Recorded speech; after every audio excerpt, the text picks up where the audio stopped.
अस्सलाम वालेकुम। बोल न्यूज के साथ मैं हूं फराज अहमद। मैं हूं शाइस्ता शहजाद। हेडलाइंस आपने जानी और सबसे पहले आपको खबर देंगे अल अजीज़िया और एवनफील्ड रेफरेंसेस की समाअत के हवाले से, जिसमें नवाज शरीफ आज अदालत में पेश हुए हैं और नवाज शरीफ की नैब रेफरेंसेस में सजा के खिलाफ अपीलों पर समाअत अब 29 नवंबर तक मुलतवी कर दी गई है। आजम नज़ीर तारड़ ने नवाज शरीफ के लिए हाजिरी से इस्तिस्ना मांग लिया। चीफ जस्टिस आमिर फारूक ने रिमार्क्स दिए कि आप हाजिरी से इस्तिस्ना की दरख्वास्त दायर कर दें। इस्लामाबाद हाई कोर्ट नवाज शरीफ के खिलाफ अल अजीज़िया और एवनफील्ड रेफरेंसेस सजा के खिलाफ अपीलों पर समाअत 29 नवंबर तक मुलतवी। आजम नज़ीर तारड़ ने नवाज शरीफ के लिए हाजिरी से इस्तिस्ना मांग लिया। समाअत के दौरान चीफ जस्टिस आमिर फारूक ने रिमार्क्स दिए कि आप हाजिरी से इस्तिस्ना की दरख्वास्त दायर कर दें। नैब को मालूम ही नहीं था कि केस के शवाहिद क्या है। जस्टिस हसन औरंगजेब ने नैब वकील से इस्तफसार किया कि आप कह रहे हैं कि पूरी JIT रिपोर्ट रेफरेंस में शामिल कर दी। नैब सिर्फ डाकिए का काम था या माइंड भी इस्तेमाल करना था? क्या नैब ने अपनी तरफ से अलग से कोई तफ्तीश नहीं की? नैब वकील अमजद परवेज ने कहा कि नैब की कॉल अप नोटिस में तफ्तीश से मुताल्लिक कुछ नहीं है। नैब ने सिर्फ JIT के सामने बयान की तस्दीक चाही। नवाज शरीफ को खुद से कोई सवालनामा नहीं दिया। मौजूदा दो साबिका वज़राए आज़म के लिए आज से शुरू होने वाला हफ्ता इंतहाई अहमियत का हामिल हो गया है। आइंदा 3 रोज़ में 2 साबिक और 1 मौजूदा वज़ीर आज़म के खिलाफ इस्लामाबाद की अदालतों में मुकदमात ज़ेर समाअत होंगे। 2 साबिक वज़राए आज़म आइंदा इलेक्शन लड़ सकेंगे या नहीं, फैसला अदालतें करेंगी। इस हवाले से इस्लामाबाद से रिपोर्ट कर रहे हैं डिप्टी ब्यूरो चीफ बोल इस्लामाबाद अली शेर। मौजूदा और 2 साबिक वज़ीर आज़म के सियासी मुस्तकबिल के लिए अहम हफ्ता शुरू हो गया। साबिक वज़ीर आज़म नवाज शरीफ के खिलाफ आज इस्लामाबाद हाई कोर्ट में एवनफील्ड और अल अजीज़िया मुकदमात की अहम समाअत होने जा रही है। साबिक वज़ीर आज़म और चेयरमैन PTI की सजा के खिलाफ मुकदमा भी आज इस्लामाबाद हाई कोर्ट में ज़ेर समाअत है। कल चेयरमैन PTI के खिलाफ साइफर केस और खावर मानिका केस पर समाअत होगी। मौजूदा वज़ीर आज़म अनवारुल हक काकड़ को भी कल बलोच तलबा गुमशुदगी केस में इस्लामाबाद हाई कोर्ट ने तलब कर रखा है, मगर वो बैरून मुल्क दौरे पर चले गए हैं और कल अदालत आलिया में पेश नहीं हो सकेंगे। अदालत इस पर क्या रिमार्क्स देती है, इसका फैसला जस्टिस मोहसिन अख्तर कियानी करेंगे। साबिक वज़ीर आज़म नवाज शरीफ अल अजीज़िया और एवनफील्ड और अकाउंट छुपाने के इल्जाम में इलेक्शन लड़ने के लिए नाअहल हैं, जबकि साबिक वज़ीर आज़म और चेयरमैन PTI तोशाखाना केस में सजा के बायस इलेक्शन लड़ने के लिए नाअहल हैं। चेयरमैन PTI पर 30 नवंबर को जुर्म भी आयद होने जा रही है। आईनी माहिरीन का कहना है कि दोनों साबिक वज़ीर आज़म की किस्मत का फैसला बहरहाल सुप्रीम कोर्ट को ही करना होगा। प्रोडक्शन टीम के साथ अली शेर, बोल न्यूज़ इस्लामाबाद। डॉलर की कदर क्यों बढ़ रही है? तबाही की बड़ी वजह रुपए की बेकदरी है। एक्सपोर्ट बढ़ाने से करेंसी की कदर बढ़ती है। कामरान मुर्तज़ा ने कहा कि अमरीकी करेंसी को नीचे लाने के लिए जदीद तरीका इख्तियार नहीं किया गया, बल्कि ताकत के जोर पर नीचे लाया गया। क्या इस तरीके से डॉलर रेट को नीचे रखा जा सकेगा? पाकिस्तान की करेंसी अंडर वैल्यूड है और इसको मजीद इंप्रूव होना चाहिए। मेरे नज़दीक इसकी जो रीढ़ है, we should negotiate with international अदालत। अदरवाइज ये पाकिस्तान की जो इकोनॉमिक तबाही हुई है उसमें सबसे बड़ा जो मेजर इसका कंट्रीब्यूटर है वो डिवैल्यूएशन है कि जी आपकी करेंसी जब डिवैल्यू होगी तो आपकी एक्सपोर्ट्स बढ़ेंगी। डॉलर नीचे आ रहा है, पेट्रोलियम मसनूआत की कीमतों में भी इस्तेहकाम है, फिर महंगाई ऊपर क्यों जा रही है? मुल्क में बढ़ती हुई महंगाई का जिम्मेदार कौन है? यही सवाल deputy bureau chief Islamabad Ali शेर ने अरकान सेनेट से पूछा। उन्होंने क्या कहा, आइए देखते हैं। ये आ रहा है, पेट्रोलियम मसनूआत की कीमतों में भी कुछ इस्तेहकाम है, मगर महंगाई फिर भी ऊपर जा रही है। ऐसा क्यों है? इसका जिम्मेदार कौन है? आइए जानते हैं अरकान सेनेट। कोई चीज़ पहले आ रही है तो उससे आप मायूस ना हो, इसी को एक पॉजिटिव साइन है। डॉलर तो नीचे आ गया ना, इंशाल्लाह पेट्रोलियम भी नीचे आएगी। यहाँ पर एक दफ़ा जब महंगाई होती है तो फिर उनकी कीमतें कम करना बहुत ही मुश्किल होता है। चाहे यहाँ पर आप ये सोचें कि डॉलर अगर मैं समझता हूँ कि 200 तक भी आ जाएगा, हमारे लोग जो महंगाई के शौकीन हैं वो कीमतें कम नहीं करेंगे। इसमें एडमिनिस्ट्रेशन जो है वो जिम्मेदार है, क्योंकि हर प्रोविंस में, हर डिस्ट्रिक्ट में एक अथॉरिटी है जिनको ये पावर्स हैं कि इन चीज़ों को देखे। अरकान सेनेट की अक्सरियत कहती है कि जब डॉलर नीचे आ रहा है, पेट्रोलियम मसनूआत की कीमतों में भी इस्तेहकाम है, तो फिर महंगाई कम ना होने की जिम्मेदार ज़िले इंतजामिया है। कैमरामैन हारून मुगल के साथ अली शेर, बोल न्यूज़ इस्लामाबाद। 2 हफ्ते तवील कसीरुल कौमी मुश्तरका इंसदाद दहशत गर्दी की मश्क फजरुल शर्क पंजम का इनकाद नेशनल काउंटर टेररिज्म सेंटर पिबी में किया गया, जिसमें बरादर ममालिक के खुसूसी अफवाज के दस्तों ने शिरकत की। ISPR के मुताबिक ये पाकिस्तान, बहरीन, इराक और कुवैत की स्पेशल फोर्सेज के दरमियान इंसदाद दहशत गर्दी के शोबे में एक कसीरुल कौमी मुश्तरका मश्क है, जिसमें दोस्त ममालिक की स्पेशल फोर्सेज के दस्ते शरीक हुए हैं। मजीद बात करेंगे, नुमाइंदा खुसूसी बोल सलमान अमान हमारे साथ मौजूद हैं। सलमान, बताइएगा इन मशकों के हवाले से क्या तफसीलात हैं? जी, फजरुल शर्क पाकिस्तान और जो बरादर इस्लामी ममालिक हैं या दोस्त ममालिक हैं, उनकी जो स्पेशल फोर्सेज हैं उनके हवाले से एक खुसूसी मशकें हैं, जिसमें बुनियादी तौर पर जो काउंटर टेररिज्म डोमेन है उसके ऊपर फोकस किया जाता है। इस बार फजरुल शर्क सिलसिले की 5वीं मशक जो है यह फजरुल शर्क पंजम पाकिस्तान में मुनक्किद हुई और ये मशकें जो है नेशनल काउंटर टेररिज्म सेंटर पबी में मुनक्किद की गई। और इस बार इन मशकों के अंदर पाकिस्तान के साथ कुवैत, कतर और बहरीन के दस्तों ने भी शिरकत की। और इस मशकों का बुनियादी मकसद, जैसे कि मैंने पहले कहा, कि इस बार जो खास तौर पर फोकस किया गया वो काउंटर टेररिज्म डोमेन के अंदर इंटर ऑपरेटेबिलिटी पर फोकस किया गया, यानी दोस्त ममालिक के दस्ते जो है मुश्तरका तौर पर अगर कभी जरूरत पड़े तो मिलकर कार्रवाइयां कर सकें। और इस बार इन मशकों में ठीक है, बहुत शुक्रिया आपका तफसीलात के लिए सलमान। नाज़रीन, अफगान हुकूमत की कानूनी दस्तावेज रखने वाले अफराद भी पाकिस्तान में दहशत गर्दी में मुलव्वस निकले हैं। 26 नवंबर को बकाखेल बन्नू धमाके में हलाक खुदकुश बमबार भी एक अफगान शहरी निकला। दहशतगर्द का नाम राबिनुल्लाह वर्ल्ड खानवर गुल था। दहशतगर्द अफगानिस्तान के शनाख्ती कार्ड की बुनियाद पर पाकिस्तान में दाखिल हुआ। पाकिस्तान ने अफगान महाजरीन की बेहतरीन मेज़बानी की। अमरीकी सफ़ीर की तारीफ। पेशावर में मीडिया से गुफ्तगू करते हुए कहा कि पाकिस्तान ने कई अशरों तक लाखों अफगान महाजरीन की मेज़बानी की। तवील अरसे तक महाजरीन का ख्याल रखने पर पाकिस्तान की खिदमात को सराहते हैं। पाकिस्तान की मुआवनत जारी रखेंगे। Have a large program in the province as a whole. This is just one piece of it. But broadly, we've worked across a whole range of areas, from infrastructure, thousands of kilometers of roads, to schools. We've renovated 1,000 schools and built a couple hundred more here in KP with a strong commitment to education. We've worked on health outcomes with major health institutions here, including training of medical personnel to deal with endemic diseases and pandemics. So we have a very vigorous program across the board in all areas of development here in KP, and I expect that that will continue in the years ahead. We really appreciate is that it has been a true partnership with the KP local government, that we've built some new procedures and have provided methods in which people will be able to have a voice and be able to make their concerns known. और अभी आपको अहम खबर देंगे। सिपाही सलार की अहम मुलाकात हुई है और इस मुलाकात के हवाले से आपको अपडेट कर रहे हैं। राउल सऊदी फोर्सेस के कमांडर की chairman joint chief of staff committee से लेफ्टिनेंट जनरल फहद बिन अब्दुल्ला मोहम्मद अल मतीर ने जनरल साहिर शमशाद मिर्ज़ा से मुलाकात की है। इस मुलाकात में बाहमी दिलचस्पी के शोबों बशमूल दिफा और सलामती के अमूर पर तबादला ख्याल किया गया है।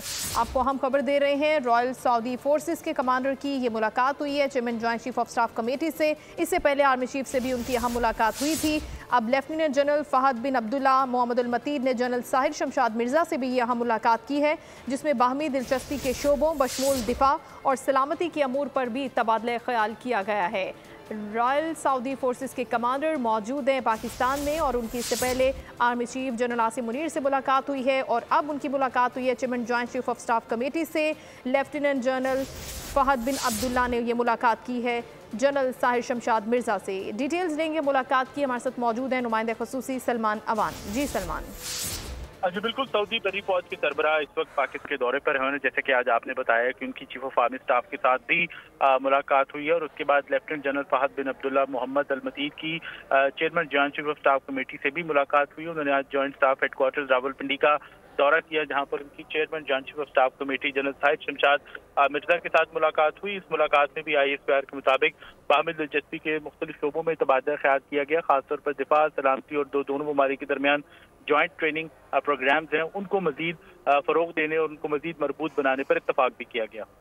बहुत शुक्रिया आपका सलमान। अपडेट कर रहे थे आप इस मुलाकात के हवाले से। रॉयल सऊदी फोर्सेस के कमांडर की ये मुलाकात हुई है, जिसके हवाले से हम आपको अपडेट भी कर रहे हैं। Chairman joint chief of staff committee से लेफ्टिनेंट जनरल फहद बिन अब्दुल्ला ने मुलाकात की है जनरल साहिद शमशाद मिर्जा से। इस मुलाकात में बाहमी दिलचस्पी के शोबों समेत बशमूल दिफा और सलामती के अमूर पर भी तबादला ख्याल किया गया है। रॉयल सऊदी फोर्सेस के कमांडर पाकिस्तान में मौजूद हैं लेफ्टिनेंट जनरल फहद बिन अब्दुल्ला। इससे पहले उनकी army chief general Asim Munir से भी एक अहम मुलाकात हुई है GHQ में, और अब उनकी मुलाकात हुई है chairman joint chief of staff committee से जनरल साहिद शमशाद मिर्जा से उनकी अहम मुलाकात हुई है। इस मुलाकात में बाहमी दिलचस्पी के मुख्तलिफ शोबों जिनमें दिफा और सलामती के अमूर भी शामिल है, दोनों मुल्कों के दरमियान ये तमाम तर गुफ्तगू हुई है आज की इस मुलाकात में, जो कि इंतहाई अहम समझी जा रही है। ISPR की जानिब से इस अहम खबर के हवाले से अपडेट भी किया गया है। रॉयल सऊदी फोर्सेस के कमांडर जो कि पाकिस्तान में मौजूद हैं, उनकी मुलाकातों का सिलसिला जारी है। पाक फ़ौज के chairman joint chief of staff committee से जो उनकी मुलाकात हुई है, जिसके हवाले से आपको अपडेट भी कर रहे हैं। इस मुलाकात में बाहमी दिलचस्पी के शोबों बशमूल दिफा और सलामती के अमूर पर तबादला ख्याल हुआ है। अमरीकी शहर न्यूयॉर्क में भारतीय सफीर तरनजीत सिंह सिद्धू को सिख कम्युनिटी ने आड़े हाथों ले लिया। सिखों ने खालिस्तान के नारे लगाए और साथ सख्त सवालात भी पूछे। सिख कम्युनिटी के ये सख्त सवालात सुनकर भारतीय सफीर को गुरुद्वारे से भागना पड़ा। और अब बात करेंगे RJ मॉल में आतिशदगी के हवाले से। फैक्ट फाइंडिंग कमेटी को RJ मॉल में आतिशदगी की इब्तदाई तहकीकात में अहम शवाहिद मिले हैं। पहली से 5वीं मंजिल तक बनाई गई डक बंद थी। तीसरे और 5वें फ्लोर तक रास्ता इंतहाई तंग था, जबकि हंगामी अखराज का भी कोई रास्ता नहीं पाया गया। RJ मॉल में आतिशज़दगी की तहकीकात। फैक्ट फाइंडिंग कमेटी को अहम शवाहिद मिल गए। तहकीकाती टीम ने मुतअद्दिद बार ग्राउंड से टॉप फ्लोर तक इमारत का जायजा लिया। आग से इमारत का तीसरा, चौथा और 5वां फ्लोर मुतासर हुआ। मॉल में पहली से 5वीं मंजिल तक बनाई गई डक बंद पाई गई। छठे फ्लोर पर तामीराती काम की वजह से डक बंद हुई। तहकीकात में सामने आया कि तीसरे से 5वें फ्लोर तक रास्ता इंतहाई तंग था। बालाई मंजिलों पर वेंटिलेशन का भी कोई मौसर निजाम नहीं पाया गया। इमारत के अंदर एयर कंडीशन के आउटर्स भी गैर मुनासिब तरीके से लगे पाए गए। माहिरीन की राय और गफलत के मुर्तकिब अफराद की निशानदही हो जाने के बाद एक्शन लिया जाएगा। आग से मुतासरा RJ मॉल में फायर सेफ्टी सिस्टम भी मौजूद था और हंगामी रास्ता भी था। लोग घबराहट और औसान खता होने के बायस अफरा तफरी का शिकार हुए। दुकानदार ने बोल न्यूज से गुफ्तगू की। कंटोनमेंट बोर्ड की कोई बिल्डिंग बगैर नक्शे के बन नहीं सकती। अंदर फायर एस्केप भी मौजूद है सीने में, और हर जगह वो फायर एक्सटिंग्विशर लगे हुए, किसी ने इस्तेमाल ही नहीं किया वो फायर। तो ये कह रहे हैं ना फायर फाइटिंग का कोई वो था, ना कुछ था, ना कुछ था। पीछे ये सीना है, सारा फायर एस्केप है। वो तो एक्यूज कर रहे हैं कि बगैर नक्शे के बन गई और छत पे आग लग गई। जनरेटर में आग सुबह के वक्त जब जनरेटर चल ही नहीं रहा तो जनरेटर में आग कैसे लग जाएगी? क्योंकि वो 4th फ्लोर पे रात को काम होता है, उसके अंदर कम से कम 100 आदमी होता है। लेकिन पैनिक जब फैलता है ना, स्टैम्पीड आपको पता है, जब एक तरफ भगदड़ बचती है तो उसके अंदर कितने लोग तो भगदड़ में वो पाओगे के नीचे आके कुछ ले जाते हैं। वहाँ पे कोई फायर एस्केप नहीं होता, सिर्फ ओपन ग्राउंड होता है। मगर वहाँ पे जब भगदड़ मचती है तो बहुत सारे लोग तो ऐसी खबर मर जाते हैं। कोई टेक्निकल लोग अपॉइंट होने चाहिए जो आके टेक्निकल आदमी हो, जो आके ये देखें कि भाई इसके अंदर क्या वजह है, ये किस वजह से हुआ है। खबर शामिल करते हैं लाहौर में निजी हाउसिंग सोसाइटी में मेडिकल के तालिबा के कत्ल के हवाले से, जिसमें DIG इन्वेस्टिगेशन के मुताबिक मुकदमे के मुद्दई ने मुलजिम पार्टी से सुलह करनी है। इमरान किश्वर ने कहा कि मुद्दई माफ कर भी दे तो रियासत केस लड़ेगी। मुलजिमान से बरामद होने वाले असलहे को फोरेंसिक लैब में भिजवा दिया गया है। CCPO की हिदायत पर लाहौर पुलिस ने मुलजिमान के खिलाफ मजीद एक और दफा 311 लगा दी है।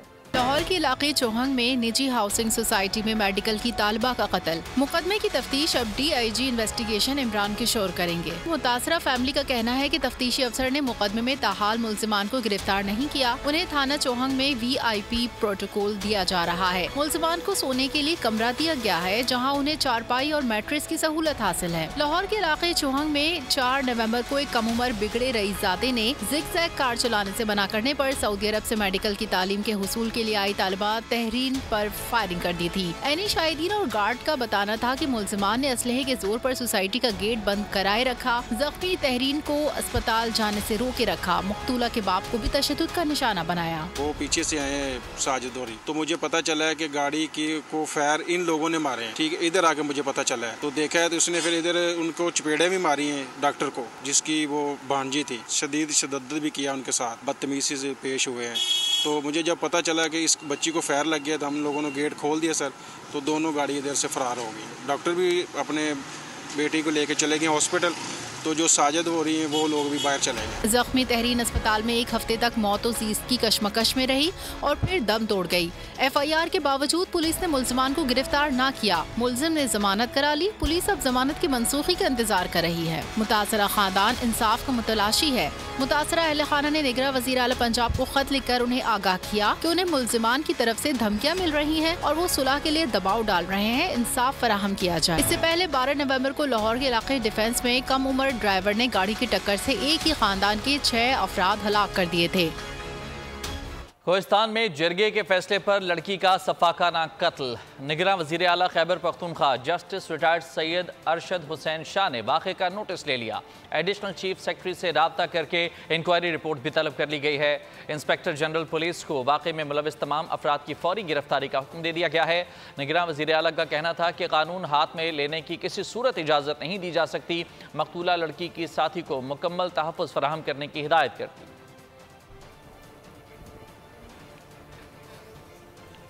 आपको खबर देंगे, इसराइल और हमास के दरमियान कैदियों का तीसरा तबादला इतवार की शब मुकम्मल हो गया। हमास ने 13 इसराइली और 4 दीगर गैर मुल्कियों पर मुश्तमिल 17 कैदियों का तीसरा ग्रुप रेड क्रॉस के हवाले किया है। इसराइल ने 39 फलस्तीनियों को कैद से रिहा किया।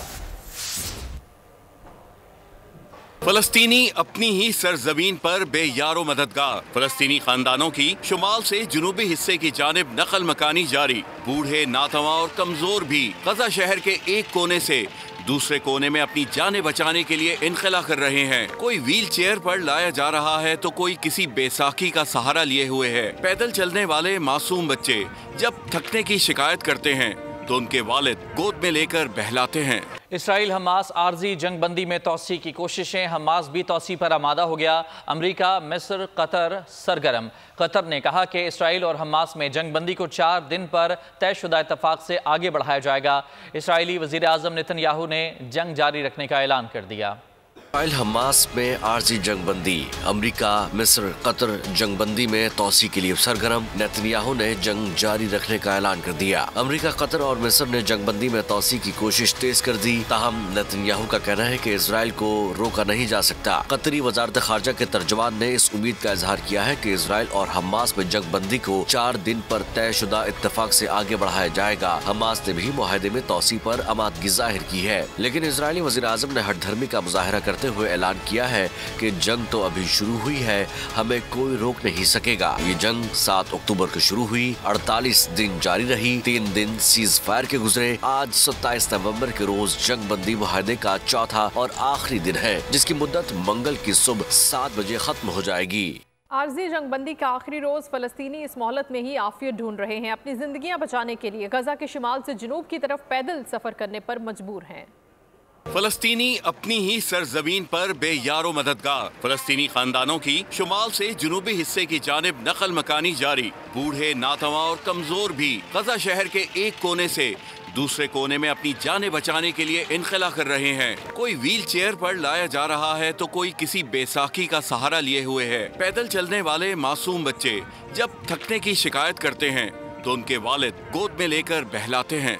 इसराइल का फलस्तीनी कैदियों के आज़ाद छुड़ाने का इंकशाफ। इसराइली अथॉरिटी कैद में जाँ बहक होने वाले फलस्तीनियों के गुर्दे, दिल, आंखें समेत दीगर कीमती आज़ा निकाल कर महफूज कर लेती है। ये आज़ा किसी बीमारी या हादसे का शिकार इसराइली शहरियों को अतिया किए जाते हैं, जबकि दीगर ममालिक को महंगे दामों बेचा जाता है और ये सिलसिला गुज़िश्ता कई अशरों से जारी है। मज़ीद तफसीलात नुमान अंसारी की इस रिपोर्ट में। इसराइली जुल्म और ज़्यादतियों ने इंसानियत को शर्मा दिया। इसराइल फ़लस्तीनियों के आज़ाद चुराने में भी मुलव्विस निकला। इसराइल अथॉरिटी कैद में जाँ बहक फ़लस्तीनियों के गुर्दे, दिल, आंखों समेत दीगर कीमती आज़ा निकाल कर महफूज कर लेती है, जिन्हें किसी बीमारी या हादसे के बाइस मुतासरा इसराइली शहरियों को अतिया किया जाता है। बरसों से जारी इस घिनौने अमल से फ़लस्तीनी लाइल्म हैं। इसराइली माहिर इल्म अजसाम मायरा वॉइस के इंकशाफ ने तहलका मचा दिया। इसराइल के स्किन बैंक के डायरेक्टर बताती हैं कि इसराइली अपने आज़ा अतिया नहीं करते। इसराइल की हुकूमती सरपरस्ती में एक मखसूस नस्ल के बाशिंदों के आज़ा की चोरी ने आलमी सतह पर बड़े सवालात खड़े कर दिए। दुनिया भर में फलस्तीनियों के हक में मुजाहिरे जारी हैं। अमरीका, बरतानिया, यूरोप और मुस्लिम ममालिक में फ्री फलस्तीन मार्च भी निकाले जा रहे हैं। स्पेन के शहर बार्सिलोना में हजारों अफराद का आर्जी जंगबंदी में तोसी का मुतालबा। वस्ती लंदन में हजारों अफराद ने फलस्तीनी आवाम और बच्चों से इज़हार यकजहती के लिए रैली निकाली। मुजाहिरीन ने फलस्तीन के लिए एहतजाज के बाद सड़क पर नमाज भी अदा की। स्कॉटलैंड ग्लासगो में भी फलस्तीनियों के हक में रैली निकाली गई। नस्ल कुशी नहीं, जंगबंदी। न्यूयॉर्क में यहूदियों ने मैनहट्टन पुल पर धरना दिया। न्यूयॉर्क के कोलंबस सर्कल शॉपिंग सेंटर में भी हजारों अफराद ने एहतजाज किया। अमरीकी रियासत मिशिगन में फलस्तीनी हामी एहतजाज हुआ। डाउनटाउन लॉस एंजलिस में आज़ाद फलस्तीन के लिए एहतजाज किया गया। American museum of natural history के सामने भी मुजाहरा हुआ। कैनेडा के शहर ओटावा में हजारों अफराद ने गजा में इसराइली बमबारी को मुस्तकिल बंद करने का मुतालबा किया। मराकश के शहर कासाब्लांका में फलस्तीन के लिए एहतजाजी मुजाहरा हुआ। फेसबुक, इंस्टाग्राम और व्हाट्सएप में तो इसराइली डीप पॉकेट्स मौजूद थे। अब एक्स यानी साबिका ट्विटर पर भी इसराइली असर रसूख में जाने का खतरा पैदा हो गया है। स्पेस एक्स और टेस्ला के बानी एलन मस्क इसराइल के दौरे पर यरूशलेम पहुंच गए। इसराइली वज़ीर आज़म नेतन्याहू से मुलाकात के बाद अब इसराइली सदर से भी मुलाकात करेंगे। एलन मस्क और इसराइली हुकूमत ने उसूली तौर पर इस बात पर इत्तफाक कर लिया है कि उनकी कंपनी स्टारलिंक अपनी समाजी राब्ते की वेबसाइट एक्स आज़ादी इजहार पर एतदाल बरतेगी और सहूनी मुखालिफ बातों, नफरत अंगेज तबसरों और ख़बरों को शेयरिंग की इजाज़त नहीं देगी। इसराइली वज़ीर इत्तलात ने दावा किया है कि एलन मस्क ने इस बात पर इत्तफाक किया है कि मैसूर गजा में अपनी स्टारलिंक को गैर फाल रखा जाएगा। पाकिस्तान खुराक की पैदावार में खुद कफालत की जानिब गामजन। रवा साल के पहले 4 माह में खुराक की बरामदात में 30% इजाफा हुआ है। चावल, चीनी, ऑयल सीड्स और मछली की बरामदात से करोड़ों डॉलर्स का ज़र मुबादला हासिल किया गया। पाकिस्तान खुराक की पैदावार में खुद किफालत की जानिब गामजन। रवा साल के 4 माह में ग़िज़ाई बरामदात में 30% इजाफा हुआ। इदारा शुमारियात ने आदाद शुमार जारी कर दिए। चावल की बरामदात 70 करोड़ डॉलर से तजावुज़ कर गई। गोश्त की बरामदात 15 करोड़ 25 लाख डॉलर, मसालों की 3 करोड़ 47 लाख डॉलर की बरामदात हुई। चीनी की बरामदात में 100% इजाफा हुआ। 4 माह में 2 करोड़ 10 लाख डॉलर की चीनी एक्सपोर्ट की गई। मछली और फलों की बरामदात में नुमाया इजाफा हुआ। सस्ती अशिया के नाम पर यूटिलिटी स्टोर्स आवाम को लूटने लगे। स्टोर्स में चावल, चीनी, दालें ओपन मार्केट से भी महंगी फरोख्त हो रही हैं।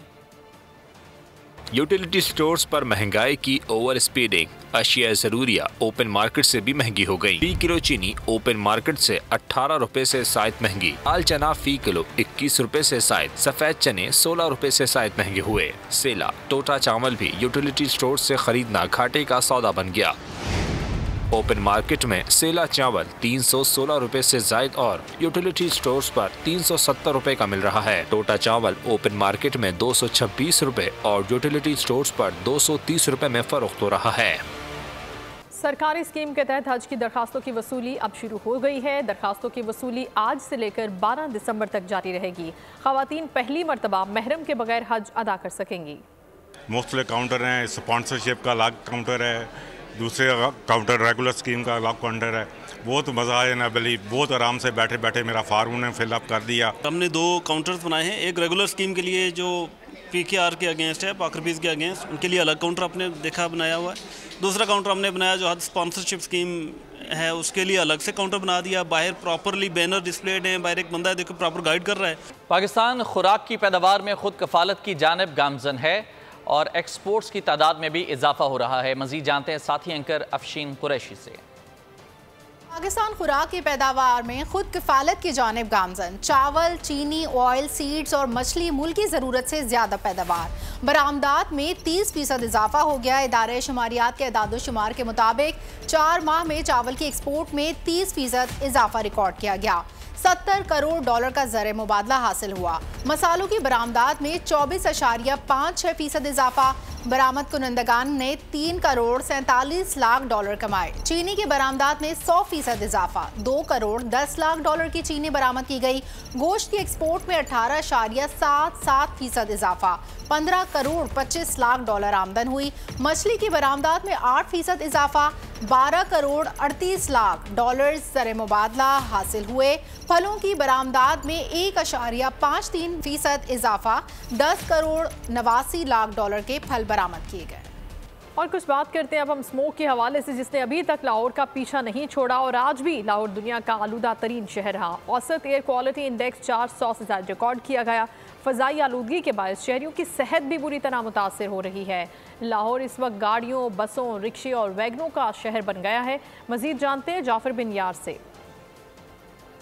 शहर लाहौर को स्मोक ने कई रोज से अपनी लपेट में ले रखा है। सूरज जो है वो निकल नहीं पाता, इतनी शदीद स्मोक हो जाती है और दिन ब दिन इसका जो है खतरा वो बढ़ता जा रहा है। बड़ी वजह जो बढ़ने की है उसमें यह है कि लाहौर शहर में ट्रैफिक बहुत ज़्यादा है। अभी भी आप देख सकते हैं कि अब रात का टाइम है, किस तरह गाड़ियां जो है गुजर रही हैं। इसमें रिक्शे हैं, बड़ी गाड़ियां, छोटी गाड़ियां, जो बाद गाड़ियां जो धुआं छोड़ती हैं उसकी वजह से स्मोक में इजाफा हो रहा है। इसके लिए शहरियों को जो है इक़दाम करने होंगे। हुकूमत की जानिब से इक़दाम किए जा रहे हैं, उस पर अमल करवाया जा रहा है, लेकिन ज़्यादा अमल और ये जब तक शहरी इस पर अमल नहीं करते उस वक्त तक इससे महफूज नहीं रहा जा सकता, बचा नहीं जा सकता।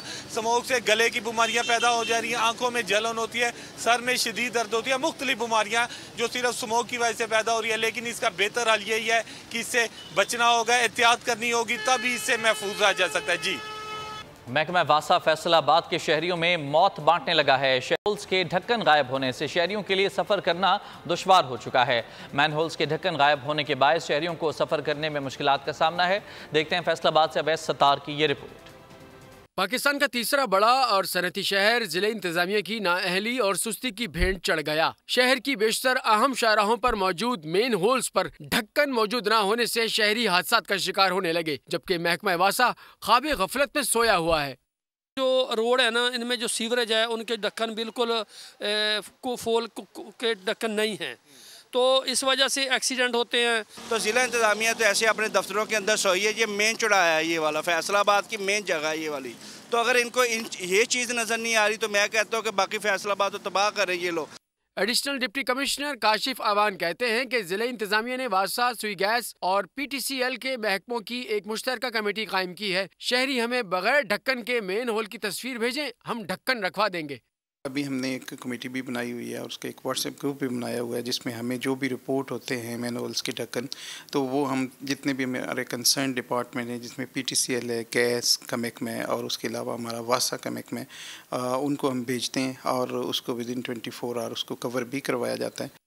शहर की बेशतर सड़कों पर मौजूद मेन होल्स के ढक्कन चोरी होने के बाद जिले इंतजामिया ये सोचने पर मजबूर हो चुकी है कि ढक्कनों को किसी और धात से बनाया जाए ताकि चोरी के वाकयात में कमी आ सके। कैमरामैन मोहम्मद इदरीस के साथ उवैस सत्तार, बोल न्यूज़, फैसलाबाद। नाज़रीन, खाना काबा में 105 साला पाकिस्तानी खातून की कई दहाइयों के बाद इंडिया में मुकीम अपनी भांजी से मुलाकात हो गई है। दोनों गले लगकर आबदीदा हो गईं। पूरा हुआ है अज़्मे सफ़र मुद्दतों के बाद, झलका दुआ में रंगे असर मुद्दतों के बाद। ये है फैसलाबाद से ताल्लुक़ रखने वाली 105 साला हाजरा बीबी और इंडिया के शहर कपूरथला में मुकीम उनकी 60 साला भांजी हनीफा, जिनकी पहली मुलाकात खाना काबा में हुई तो जज्बात पर काबू न रख पाई। हाजरा बीबी के लिए ये दिन ईद से कम नहीं, क्योंकि पहली बार अल्लाह के घर का दीदार और साथ में दिहाइयों बाद भांजी से मुलाकात हुई तो खुशी का कोई ठिकाना न था। 2022 जून में हाजरा बीबी ने पहली बार हनीफा को वीडियो कॉल पर देखा और मिलने की ख्वाहिश की। हाजरा बीबी ने कई बार भारत जाने की कोशिश की, लेकिन वीजा न मिल सका। दोनों की किस्मत में था कि रब के घर में मिलना है। हाजरा बीबी ने भी इस मौके पर अल्लाह का शुक्रिया अदा किया। खाने पे आए तो खाते चले जाएं, एक नहीं कई तरह से इस्तेमाल। बात हो रही है मूंगफली की, जिसे सोने की डली भी कहा जाता है। चकवाल में मूंगफली की अफादियत पर देखते हैं महबूब खोखर की रिपोर्ट। गरीब का मेवा, ड्राई फ्रूट्स में जारी कीमतों की दौड़ में पीछे मगर फवायद में आगे। चकवाल तिला गंग की नक्तावर फसल मूंगफली, जिसमें बेहतरीन किस्म का खुदनी तेल भी पाया जाता है जो आसानी से हजम भी हो जाता है। दुनिया में मूंगफली की पैदावार का 50% तेल निकालने में इस्तेमाल होता है, जबकि 37% बतौर खुराक इस्तेमाल होता है और 12% बीज के तौर पर इस्तेमाल होता है। मूंगफली से पीनट बटर समेत वैल्यू एडेड प्रोडक्ट बनाई जाती हैं जो बाहर एक्सपोर्ट करके कसीर ज़रिए मुबादला कमाया जा सकता है। इंडिया में 70% खाने का तेल मूंगफली से हासिल किया जाता है, जबकि पाकिस्तान में खाने के तेल में मूंगफली का हिस्सा ना होने के बराबर है, क्योंकि पाकिस्तान में ज्यादातर भून कर खाई जाती है और बेकरी की अशिया बनाने में इस्तेमाल होती है। मौसम के लिहाज से बारिशें वक्त पर होती तो हमारी जो है ना मूंगफली 2 गुना होती। इस दफा पैदावार बहुत कम हुई है, बारिशें ना होने की वजह से ना पैदावार पिछले साल से समझो कि 4 गुना कम है। मूंगफली की काश्त पर तवज्जो दी जाए तो इससे कई फ़वाइद हासिल किए जा सकते हैं। मूंगफली सोने की डली खिलाने वाला ये खुश्क मेवा अब गरीब आवाम की दस्तरस से भी दूर हो चुका है। कैमरामैन यासिर के साथ महबूब हुसैन, बोल न्यूज़, तेलंगाना। कराची के आरजे शॉपिंग मॉल में आग लगने का वाकया, महकमा फायर ब्रिगेड ने रिपोर्ट जारी की है। इस वाकये में अंडरग्राउंड की तमाम 20 दुकानें महफूज रही हैं। पहली मंजिल पर कायम 210 दुकानें भी महफूज रहीं। दूसरी मंजिल पर कायम दुकानें, ऑफिस महफूज है। फूड कोर्ट जलकर खाकिस्तर हो गया है। तीसरी मंजिल पर कायम ऑफिस के कुछ हिस्से जलकर राख हो गए हैं, जबकि चौथे फ्लोर के 65 ऑफिस में से 20 महफूज रहे हैं। मॉल में आग के वक्त 45 ऑफिस के मुलाजमीन मौजूद थे और आग से धुआं भरने के सबब लोग यहां पर फंस गए थे। ये रिपोर्ट इब्तदाई तौर पर फायर ब्रिगेड हुकाम की जानिब से जारी की गई है, जिसमें ये बताया गया है कि कुछ ऐसे फ्लोर्स हैं जहां की दुकानें महफूज भी रही हैं। वजाहत अली आब्दी बोल न्यूज़ के नुमाइंदा में मजीद आगाह करेंगे। जी वजाहत बताइएगा। देखिए, मैं आपको बता सकता हूँ, बल्दिया कराची की फायर ब्रिगेड की जानिब से एक रिपोर्ट शाया की गई। इसमें बताया गया 6 मंजिला जो बिल्डिंग थी, इसके अंदर इमरजेंसी का इनखला मौजूद नहीं था। रिपोर्ट के मुताबिक शॉपिंग मॉल के अंदर ना तो कोई हिफाजती इक़दाम किए गए थे, ना ही लाइट का बंदोबस्त किया गया था, और लाइट जाने के बाद किसी किस्म का जनरेटर का भी इंतजाम नहीं थे। बताया जा रहा है हादसे के अंदर मरने वाले 11 अफराद जलने की वजह से नहीं मरे, बल्कि धुआं भर जाने की वजह से भरे हैं। इसके अंदर आरजे मॉल के अंदर 210 के करीब दुकानें मौजूद, जिनको बचाने की कोशिश की गई। 11 अफराद इसमें दम तोड़ चुके हैं, जबकि बताया जा रहा है 45 दफातर ऑफिस के इस बिल्डिंग के अंदर 45 दफातर के अफराद मौजूद थे, जो जिनको सेफ्टी कोई रास्ता मौजूद नहीं था। ना ही आग लगने के बाद यहाँ पे हवादारी का निजाम बनाया गया था, जिसके बाद फायर ब्रिगेड की 8 फायर टेंडर ने इसमें हिस्सा लिया, जिसके 3 इंस्ट्रक्टर मौजूद थी। रेस्क्यू 1122 की भी 2 गाड़ियां मौजूद थी और पाकिस्तान नेवी की भी एक। सऊदी अरब में पाकिस्तानी सकाफती वीक का मेला सज गया। पॉप और फोक म्यूजिक ने समा बांध दिया। पाकिस्तानियों समेत बड़ी तादाद में गैर मुल्कियों ने पाकिस्तानी फनकारों और गुलकारों की सलाहियतों को सराहा। देखते हैं नुमाइंदा बोल न्यूज़ खालिद चीमा की रिपोर्ट। सऊदी अरब में पाकिस्तानी सकाफत के रंग सीजन रियाज के ज़ेर एहतमाम इवेंट में पाकिस्तानी फनकारों की शानदार परफॉर्मेंस। ट्रक आर्ट को दुनिया भर से आए सयाहों ने खूब, पाकिस्तानी गुलकारों ने भी खूब दाद समेटी। आबदा हुसैन, नबील शौकत, रसा जकरिया के सिरों पर शायकीन झूम उठे। सऊदी जनरल एंटरटेनमेंट अथॉरिटी की मुशीर नौशीन वसीम का कहना था कि गुज़िश्ता साल की तरह इस साल भी पाकिस्तानी सकाफती वीक का एहतमाम किया गया है। हमारे पाकिस्तानी भाई जो हैं वो हमेशा ही इस चीज के इंतजार में रहते हैं कि पाकिस्तान की कोई खुशबू, कोई आवाज, कोई गाना, कुछ भी उनके लिए यहाँ पर आए। तो माशाल्लाह देखने वाला है, वहाँ तो बहुत सब खुश हैं और यही खुशी हमें चाहिए थी, यही हमारा मकसद है। सीजन रियाज में पाकिस्तानी सकाफती वीक 2 दिसंबर तक जारी रहेगा, जिसमें पाकिस्तानी फनकार, मुसव्विर और गुलकार अपनी सलाहियतों का मुजाहरा करेंगे। के रूहानी पेशवा बाबा गुरु नानक के जन्मदिन की तकरीबात का तीसरा दिन है। अंदरून और बैरून मुल्क से आए सिख यात्रियों ने आज शेखुपुरा के गुरुद्वारा सच्चा सौदा में अपनी मजहबी रसूमात अदा की। मुस्तफ़ा खान की रिपोर्ट देखिए।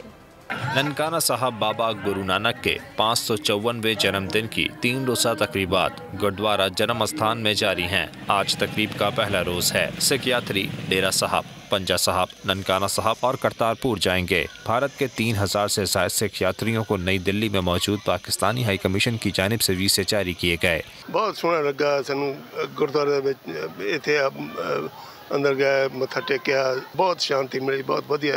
और यहाँ पे एक चीज़ हमें बहुत अच्छी तरीके से नज़र आई है कि एक यहाँ पे सब बराबर हैं, जो भी है यहाँ पे हिंदू और सिख भाई हैं, सब बराबर हैं। मजहबी रसूमात का आगाज़ अखंड पाठ से हुआ।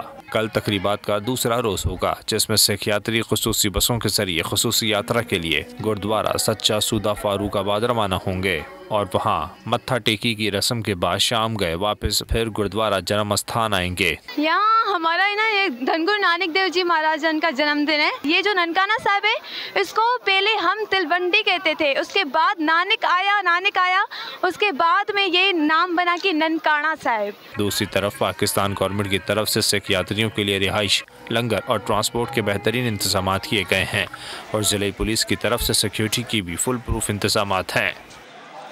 बोल एंटरटेनमेंट का super duper hit programme game show ऐसे चलेगा। एक बार फिर से आ रहा है एंटरटेनमेंट, गेम्स और बहुत सारे गिफ्ट से भरपूर गेम शो। 16 दिसंबर से एक बार फिर कामयाबियों के सारे रिकॉर्ड तोड़ने को तैयार है। जानते हैं सना आरिफ की रिपोर्ट में। बोल एंटरटेनमेंट का record breaking show game show ऐसे चलेगा एक बार फिर से आ रहा है अपने नाजरीन को एंटरटेन करने, बेतहाशा गिफ्ट्स बांटने और करने खूब सारी मौज मस्ती के एट्रियम मॉल में हुई बोल एंटरटेनमेंट के प्रोग्राम गेम शो ऐसे चलेगा की रंगारंग प्रमोशन। तकरीब में बोल नेटवर्क और गेम शो ऐसे चलेगा के चाहने वालों का लगा रश। गेम शो ऐसे चलेगा के मेजबान दानिश तैमूर ने लगाए तकरीब में 4 चांद और किया लोगों को खूब एंटरटेन। दानिश तैमूर एंटरटेनमेंट के प्रोग्राम गेम शो ऐसे चलेगा का इंतजार। कैमरामैन दानिश शकील के हमरा सना आरिफ, बोल न्यूज कराची। जुड़वा बच्चों का इंतकाल, मियां बीवी शहर से दूर बस गए। खतरनाक ताकतों ने जोड़े को सताना शुरू कर दिया। Hollywood horror film angel baby का ट्रेलर जारी। फिल्म 15 दिसंबर को रिलीज की जाएगी। न्यूज बुलेटिन से अब तक के लिए इतना ही। कुछ ही देर में हाजिर होंगे हेडलाइंस के साथ। किसी भी खबर के लिए आप विजिट कीजिए bolnews.com।